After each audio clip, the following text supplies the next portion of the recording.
what separates a superhero from a real person? What separates them from the infallible nature of an aspirational hero and the reality of a 9-to-5 worker that may go postal at some point in their lives? This is the thing that I want to draw your attention to with Razorfist's opinion about Batman and his no-kill rule. Now, Razorfist says it's stupid. I disagree. Razorfist's opinion about this is rooted in the reality of where Batman came from, though. Razorfist provides us with a bunch of examples in his video on these traced panels that were originally from the Shadow that depict Batman holding a gun. And it's openly known that Batman, hanged a guy from a helicopter, and a myriad of other ways he'd used to dispatch criminals. The Comics Code of Authority came in and made sure that we couldn't do that anymore. Again, I'm not rooting for that, but what my point is in this is that Batman used to kill, and then he stopped. And in my opinion, that was for the best. The mistake a lot of people make, and I'm not sure that Razorfist is making this entirely, but a lot of people believe that comic books should be for adults. That the medium is just meant for adult entertainment, and if children are there, well, that's nice, that's good for them, but they're not the focus. And I'm going to tell you that that's a very dangerous idea, a very dangerous standard to uphold. To even say that comics should be a majority adult-serving product is wrong, in my opinion. Having an adult comic scattered in here and there, something like The Killing Joke, something like All-Star Superman, that little too heady for kids, little over their head, maybe a little too grim, like the Killing Joke is, right? A little too grim.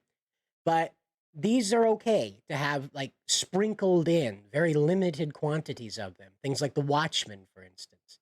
The majority of the medium should be aspirational lessons, aspirational tales, aspirational adventures for children. And when I say children, I am specifically talking about 17 and under.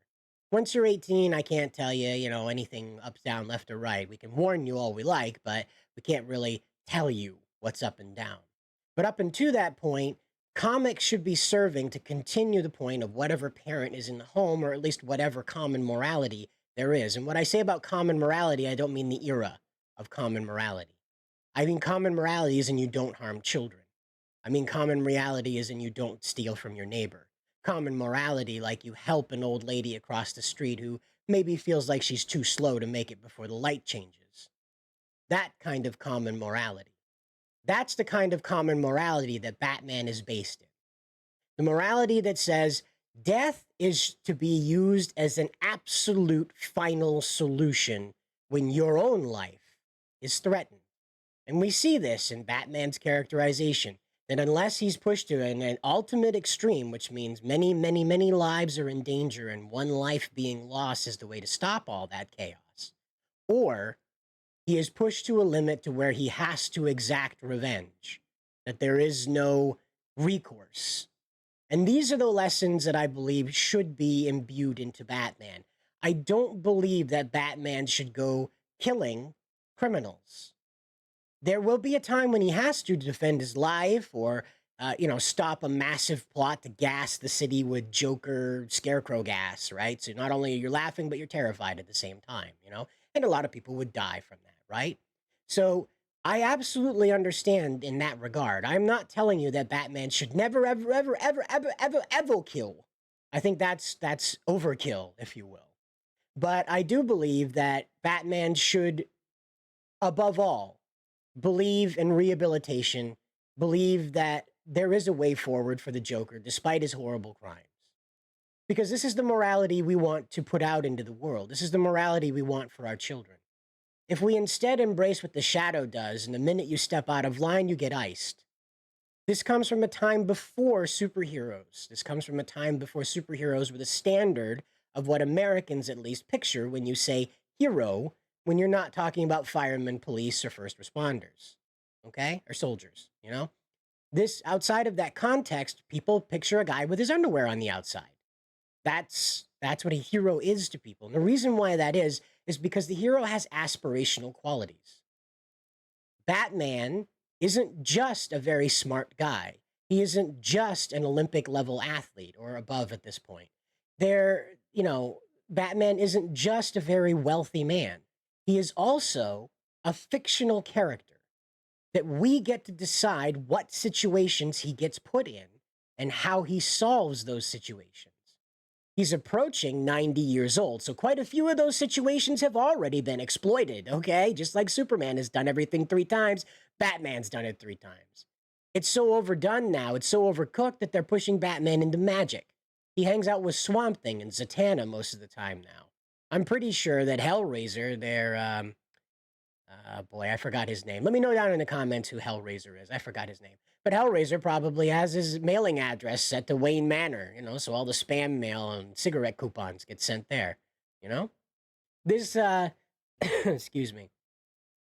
This is my problem with the approach that Razorfist has put forward here. He also highlights that sidekicks with the death of a crime-fighting Batman that meant to do anything about that crime rather than just entertain children. Again, I don't see the problem with entertaining children in this context. We are to write these stories at a level that children can comprehend. As I said at the beginning of the video, the medium of comics should be dedicated to children. Are there technicalities up, down on this? One's made for babies, one made for big old adults, right? That's, that's okay, but the majority should be clustered around 7 to 17 space, You have varying degrees of severity of plot there, but that should be the main focus of where most of this kind of gets pushed. Not people who are in their 40s that can reason out why a man would kill. Now, I say this with the full knowledge that Punisher is out there. And so what I have to say about this is that Razorfist, if we're going to have Batman murdering criminals, what separates him from the Punisher now? A budget and a wardrobe? Is that it? How he handles the IRS? How he skulks around in the night? We might as well slap a skull in the middle of those bat wings, like a Hot Topic t-shirt that combines the Punisher and Batman together, right? I think that was a character in the Amalgam universe or something, maybe. I could be wrong. But again, what's the difference between the Punisher and Batman then, if you have Batman killing criminals? And again, Razorfist isn't making the case that Batman should just open fire on the next fella that's robbing a bank or, robbing a house or something, That's not the case he's making. Though I'm sure that that would be just in the case of comic books, because again, this is a fictional realm. If you're going to go as far as depicting that, you probably ought to go all the way through with that actually being a criminal, not a dude down on his luck, because you don't want to make your hero look like a boob. See, I understand what Razorfist is talking about.